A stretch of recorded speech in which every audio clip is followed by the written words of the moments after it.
Good morning students.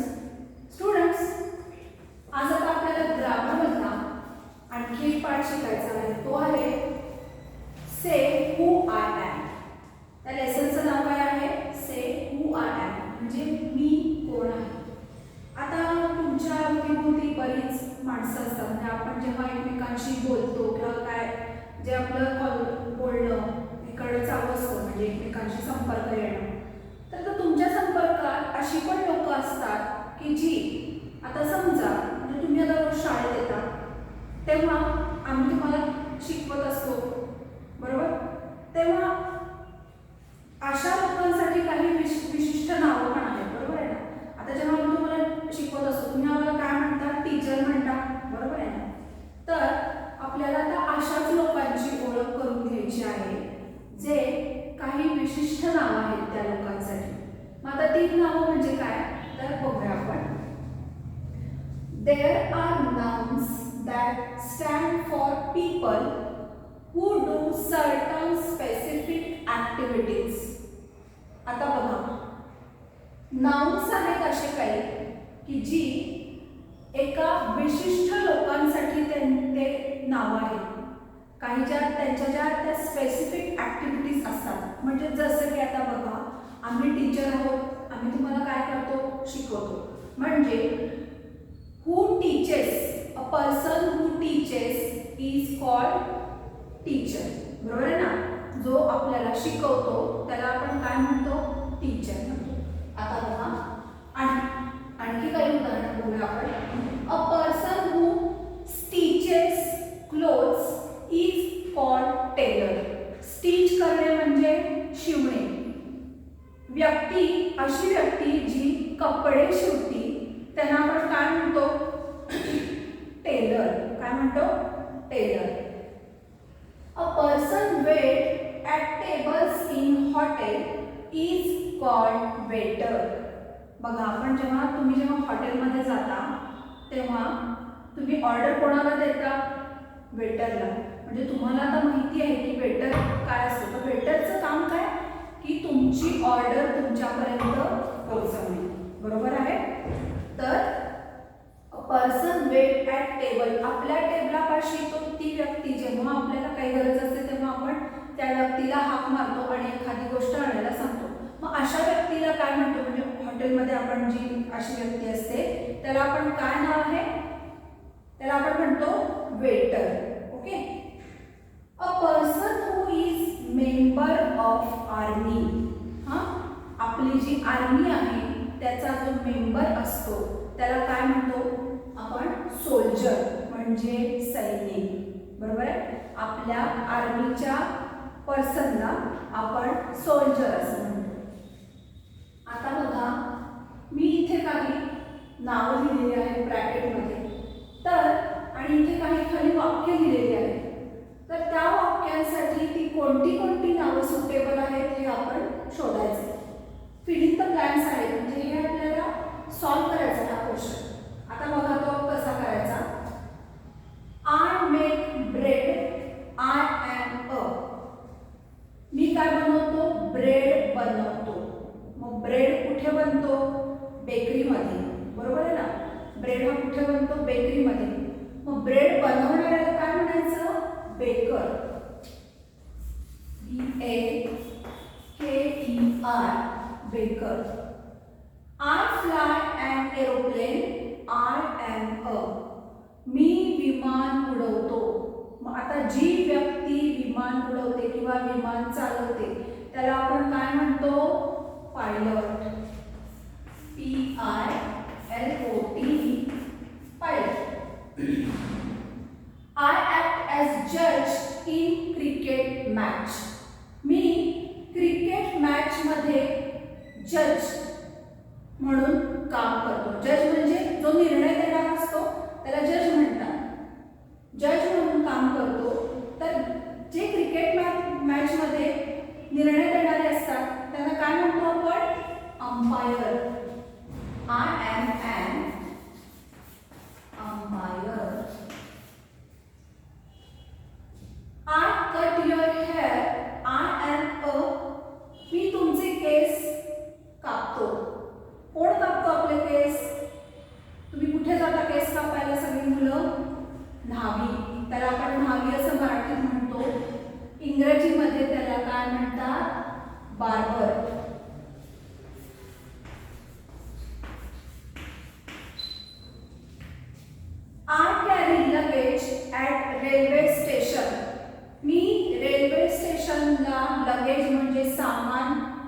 ने-आण करतो. मग त्या व्यक्तीला काय नाव असतं? I am a porter. Porter असं म्हणतात त्या व्यक्तीला. जो तुम्हाला रेल्वे स्टेशनवर म्हणजे हमाल म्हणतो आपण त्याला, हमाल.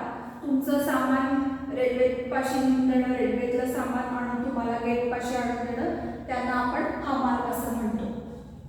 I work on board a ship. I work on board a ship म्हणजे शिप म्हणजे काय? जहाज.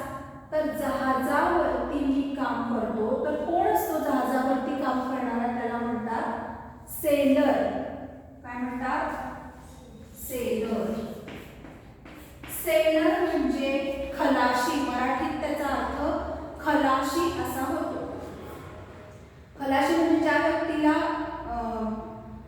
बोट त्याच्यापर्यंत म्हणजे किनाऱ्यापर्यंत नेणे किंवा जे असतं त्याला खलाशी असं म्हणतात. I guard a building. I am a. Me building guard करतो म्हणजे बिल्डिंगचं रक्षण. गार्ड म्हणजे ॲक्च्युली रक्षण करणे, पण इथं रक्षण म्हणता येणार नाही. तिथं आपण थांबलेला असतो वॉच. म्हणजे ती जी व्यक्ती असते ती तुमच्या बिल्डिंगपाशी सारखी असते, बरोबर आहे ना? तर तुमच्या तुम्ही सगळेजण लोक अपार्टमेंटमध्ये वगैरे राहत असतात, तर तुमच्या प्रत्येक बिल्डिंगला कोणीतरी एक व्यक्ती असते ठेवलेली की जेणेकरून कोण येते कोण जाते याच्याकडे लक्ष ठेवेल. तर त्या व्यक्तीला आपण काय म्हणतो? वॉचमन असं म्हणतो.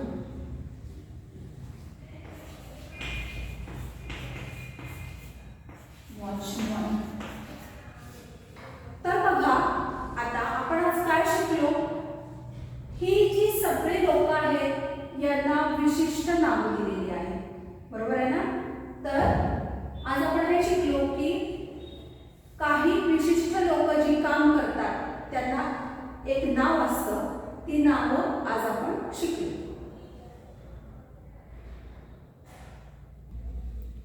आता बघा स्टुडंट्स, इथे तुम्हाला दिसतंय द स्पोर्ट्स डे म्हणून एक लेसन आहे आपला. हां, तर इथे तुम्हाला चित्र दिसतंय की मुलं स्पोर्ट्स खेळत आहेत, म्हणजे खेळ खेळत आहेत. बघा इथे एक पाहुणे बोलवलेले दिसत आहेत, ट्रॉफी दिसते आहे. त्याच्यानंतर मागे इथे पॅरेंट्स दिसत आहेत, ते हात उंचावत आहेत. मुलं पण हात उंचावून पळायला लागली आहेत, पळत आहेत मुलं. तर आता बघा हा लेसन काय आहे? It is sports day in Rahul school. राहुलच्या स्कूलमध्ये स्पोर्ट्स डे आहे. What do you think happen? काय झालं असेल? Put numbers in the bracket. Put numbers in the brackets beside each sentence to tell the story. आता इथे एक छोटी स्टोरी दिलेली आहे राहुल नावाच्या मुलासाठी. तर ती स्टोरी काय करायची आहे? आपल्याला वाक्य दिलेली आहेत उलटसुलट. तर ती वाक्य फक्त काय करायची आहेत? आपल्याला वाचायची आहेत. तर ती क्रमानं लावायची आहेत आपल्याला वाक्य. बघा ही दिसतात इथे एकूण 10 वाक्य आहेत. त्याचा क्रम लावलेला नाही आहे इथे, तो क्रम तुम्हाला लावायचा आहे. मी तुम्हाला एक वाक्य वाचून दाखवीन आणि त्याचा अर्थ सांगीन. ती सगळी वाक्य क्रमानं तुम्ही लावायची आहेत. Rahul is slow to start. राहुलनं सुरू केलं पण कसं केलं? हळू चालू केलं. He is the first to finish. Finish करणाऱ्या फिनिश लाईनपाशी तो पहिला आला.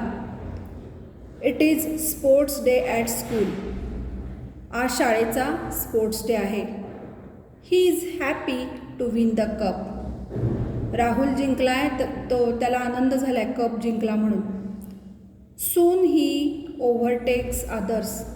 आता तो लवकरच सगळ्यांना ओव्हरटेक करतोय, ओलांडून. The boys are on their mark. मुलं त्यांच्या मार्क्सवर आहेत, म्हणजे मार्क केलेले असतात बघा स्पर्धा चालू होण्याआधी. Many parents have come to see their children take part. अनेक पालक त्यांच्या मुलांनी भाग घेतलेला आहे स्पोर्ट्स डेमध्ये, ते बघायला आलेले आहेत. Everybody has his or her eyes on the running track. प्रत्येकाचे डोळे रनिंग ट्रॅकवर आहेत बघा. The referee blows the whistle. रेफ्रीनं काय केलं? विसल ब्लो केली म्हणजे शिट्टी मारली. But his parents and classmates cheer him to speed up.